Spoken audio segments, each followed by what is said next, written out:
আসসালামু আলাইকুম। আমি জান্নাত কুক বাই জান্নাতে আপনাদেরকে আরও একবার স্বাগতম জানাই। আশা করি আপনারা সবাই ভালো আছেন। আজকে আপনাদেরকে যে রেসিপিটি দেখাবো সেটি হচ্ছে ফলি মাছের কোপ্তা। অনেকে ফলি মাছ খেতে চান না, কারণ ফলি মাছে অনেক বেশি কাঁটা থেকে বেছে খাওয়া অনেকটা অসম্ভব। কিন্তু আমাদের দেশীয় পুরানো একটা রেসিপি, সেটা হচ্ছে ফলি মাছের কোপ্তা, যাতে করে ফলি মাছটা খেতে অসম্ভব মজা লাগে আর এর মধ্যে কাঁটা লাগে না। চলুন দর্শক, আজকে রেসিপিটা শেয়ার করি। এই তো আমি এখানে 2টা ফলি মাছ নিয়েছি। আমি এখন ফলি মাছ এগুলোর মাথা, আঁশ, কাঁটা সবগুলো ছাড়িয়ে নেব। দেখেন আমি কত সুন্দর করে মাছের মাথা, কাঁটা, আঁশ সব ছাড়িয়ে নিয়েছি। এবার একটা শিলের সাহায্যে মাছগুলো থেতলে নিলাম। এই কাজটি একটু সাবধানে করবেন, যাতে মাছের চামড়া নষ্ট না হয়।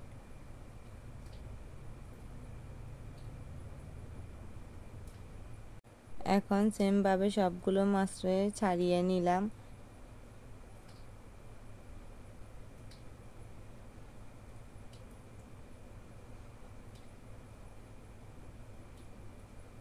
মাছগুলো ছাড়তে অনেকটা সাবধানে ছাড়তে হবে। মাছগুলোর মধ্যে থেকে অনেকটা সাবধানে মাংসগুলো বের করতে হবে, কারণ মাছের মধ্যে অনেকটা কাঁটাগুলো সাবধানে বাছতে হবে। দেখছেন অনেক বড় বড় কাঁটা।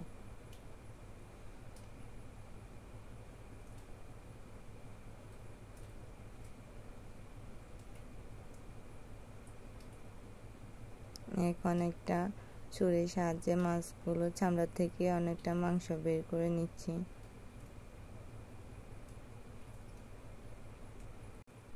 চামড়া থেকে মাংসগুলো বের করে নিচ্ছি। এখন কাঁটা বেছে নেব। কিছুটা কাঁচা থাকতে পারে, এগুলো বেছে নেব। এখন ব্লেন্ড করে নেব। আপনারা চাইলে পাটায়ও বেটে নিতে পারেন।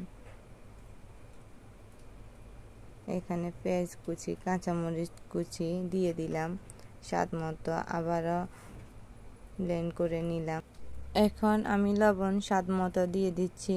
হলুদ গুঁড়া আধা চামচ, মরিচ গুঁড়া আধা চামচ, জিরা গুঁড়া 1 চা চামচ, ধনিয়া গুঁড়া 1 চা চামচ, গরম মশলা গুঁড়া 1 বা 4 চামচ, আদা রসুন বাটা 1 চামচ।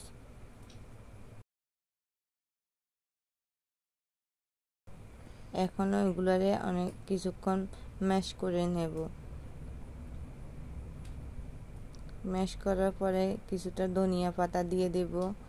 ধনিয়া পাতা দিলে অনেকটা ভালো ঘ্রাণ আসে।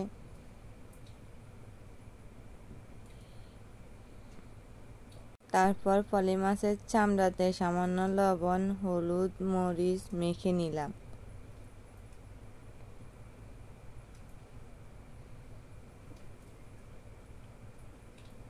এবার মাছের চামড়ার মধ্যে তৈরি করে রাখা মাছের পুর ভরে মাছের আকারে তৈরি করে নেব। অনেকটা সাবধানে মাছের পুরটা দিতে হবে, যেন সুন্দর হয়।